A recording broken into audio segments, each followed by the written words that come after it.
7 বছরের একটি শিশু কুমিরের আক্রমণের শিকার হওয়ার পর সরিয়ে ফেলার সিদ্ধান্ত নেওয়া হয়েছে বাগেরহাটের খান জাহান আলী রহমতুল্লাহ আলাইহি মাজার সংলগ্ন দিঘির সেই কুমিরটিকে। সোমবার রাতে মাজার সংলগ্ন দিঘিতে গোসল করতে নেমে আক্রমণের শিকার হয় 7 বছর বয়সী ফাতেমা। পরে মঙ্গলবার ভোরে দিঘির মহিলাঘাট এলাকা থেকে তার মরদেহ উদ্ধার করা হয়। হৃদয় বিদারক এই ঘটনার পর স্থানীয় বাসিন্দা, দর্শনার্থী ও ভক্তদের মধ্যে উদ্বেগ ছড়িয়ে পড়ে। নিরাপত্তা ঝুঁকি ও জনমনে সৃষ্ট আতঙ্কের বিষয়টি বিবেচনায় নিয়েই কুমিরটিকে স্থানান্তরের সিদ্ধান্ত নিয়েছে জেলা প্রশাসন।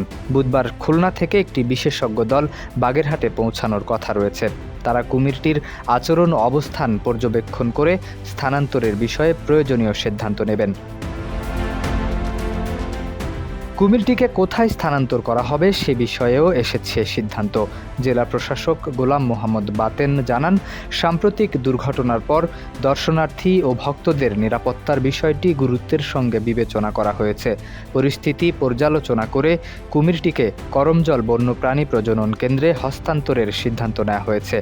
পাশাপাশি মাজার এলাকায় নিরাপত্তা ও নজরদারি আরও জোরদার করা হবে। শরীফ উদ্দিন, ইত্তেফাক নিউজ।